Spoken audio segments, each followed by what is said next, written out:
Did any teams in the NFC West close the gap between them and the Rams? Stay tuned to find out which team had a sneaky good draft. Time to move on to the NFC West. Ryan, let's start off by talking about the Los Angeles Rams. How would you grade their 2025 class? I think it's a B-. I don't think it's a bad draft by any stretch, but I just think there were a couple players that I think were valued slightly higher for me, like Terrence Ferguson in the second round. I just think was a little bit rich. I thought that Jarquez Hunter, although a good running back out of Auburn, is a guy that I just valued a couple of the running backs that were still on the board in that spot. But you did find some value plays like Pua-Paul, Chris Paul Jr. I thought was a really nice pick in the 5th round. I don't mind Josiah Stewart in the 3rd round as kind of a physical edge to kind of go along with Jared Verse and Byron Young in that crew. So I think there was value in this class, but I do think that you missed the mark on a couple players in regards to what position that you were targeting in specific spots. Yeah, it's a fine class. We talked about Chris Pua-Paul being a huge sleeper for this team and how they got him in the 5th round. He could go on to become their starting Will backer, and he's just super fluid and instinctual, could work really well amongst that defensive unit, that front 7. But yeah, it feels like they were taking a lot of higher floor players, took them quite a bit earlier than I think most would have felt comfortable in the draft community. Terrence Ferguson could be a really good tight end for you.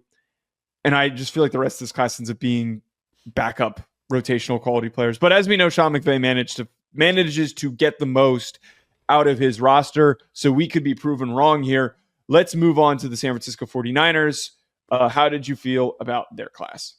I was about the same on this one. I gave it a B- as well. I was in the middle of the C+ to B- conversation on this one, so I'm okay if anybody even wants to go downgrade to a C+. But for me, Joe, like I understand the Mykel Williams pick. I'm actually okay with him at number 11 because I do think him pairing with Nick Bosa and being able to learn from him is very advantageous for his future. So I was very okay with him at 11. There was just, after that, it was just kind of like reach.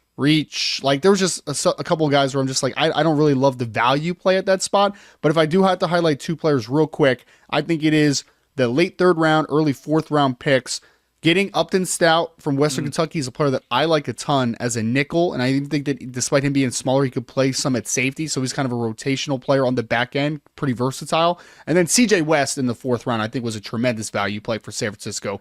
Physical, dense, explosive. I think that he could be your starting nose tackle before too long. So a couple of values that kind of helped it a little bit, but I do think B- is a fair grade based upon a couple of reaches throughout. Yeah, I'm going B- too, and I agree with you on those points, those guys that you got in the 3rd and the 4th round. That is where the value comes from this class. Mykel Williams could end up being a pick that we're talking about in a few years as like, man, he plays so well opposite of Nick Bosa. Maybe he's not like a super big sack getter. This allows for him to not step in somewhere that like Atlanta that desperately needed a big pass rush. If he doesn't end up being super productive, he still gets lauded as being a good player because the main attraction is Nick Bosa. But when I look at all their like late picks, yeah, like Jordan James, there were a lot more quality running backs in this class. I think he's a fine player. I just don't know if I would have taken him in the 5th round over somebody like Damian Martinez was still on the board. And I heard a lot of 49er fans loved Damian Martinez. The one I will shout out though, Junior Bergen, really underrated selection that they took at pick 36 in the 7th round.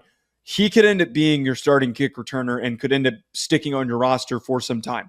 He was the best, not one of the best, the best kick returner over the last 3 years at the FCS level. He was so dynamic. He was so hard to tackle. He was juking dudes out every single time he touched the football. That just feels like a total 49ers pick where they end up getting a sneaky good player that is specific to a certain role.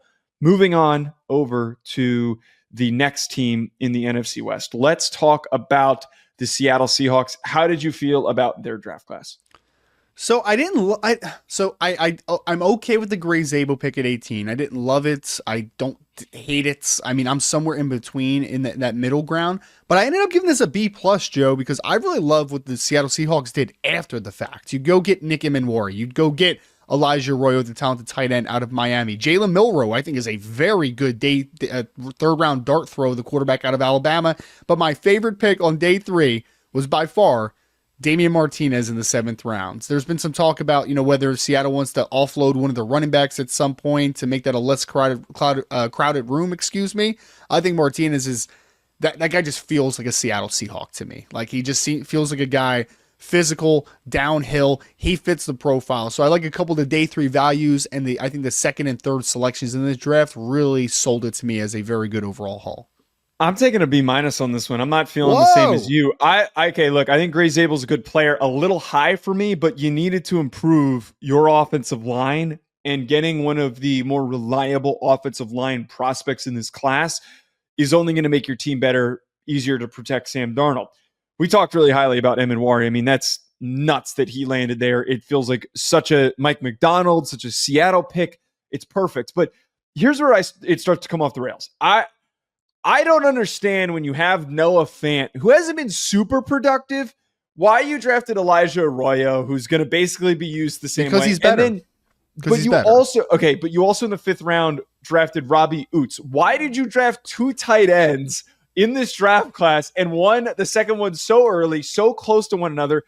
I don't get that. I really don't. And as much as I like Damian Martinez, and you pointed out that they might try to offload Charbonnet or Walker, it feels like you already have a crowded running back room. Is Martinez actually going to even make this roster? We don't know what's going to happen there. I'd be really disappointed if Martinez gets wasted by a team that has a crowded running back room. That's my only current pause that I have with Seattle. This is another team that could end up proving me wrong. Let's get to the last one before we close out here. Arizona Cardinals. I'm conflicted on this one. How would you grade the Cardinals draft? I think it's a B. I like a lot of what they did. I think Will Johnson is a absolute steal, corner from Michigan, who fell because of the medicals. Jordan Birch, I think, is a really solid 3rd round kind of gamble as far as the traits and upside. He's not there yet, but he showed a lot of progress. But for me, I'm not comfortable drafting Walter Nolan that high, and I think that a Cody Simon there in the early portion of the 4th round is a little bit of a reach. Not a bad player. I think he'll play special teams. I think he'll be a solid contributor for you. But there were just, frankly, better linebackers on the board at that spot. So a couple misses, a huge gamble at the top that I think is a true boomer bust play, but I do like the acquisition of Will Johnson and Jordan Birch. I thought those picks were the crown jewels of this draft, in my opinion. Right. I like the class. I'm going with a B as well. I like the class because Will Johnson, if I told you afterwards, and I didn't tell you what rounds they took him in, if I told you they took Will Johnson at pick 16 and they took Walter Nolan at pick 47, we would be sitting here saying that that's great value. So I'm not going to be super critical of the Nolan pick. I think that there's a world where you could unlock him and you could get a lot out of him. A lot of people have pointed out him with Calais Campbell. He could end up being better. This is one of the better situations he could have gone to because you've got some veteran leadership there. They needed to get more athletic on defense. That was the biggest key. Yep. You're getting a big, tall, instinctual corner like Will Johnson, who we both believe, if the knee checks out, he could end up being an all-pro. This could be one of the stupidest slides that we've ever seen. I love Jordan Birch. If you told me that even if Walter Nolan, something goes awry and he doesn't live up to the potential, if you told me that they also got Jordan Birch, I'd be like, oh, there's your insurance policy. There's a guy that is flexible and also alignment versatile. There's just a lot to love there. The rest of this class is decent. Pointing out Denzel Burke. We've been fans of Denzel Burke. He slid because of a bad season this year, but still could end up being really good opposite of Will Johnson. Folks, hit that comment below, hit that like button and subscribe. We'll talk to you later.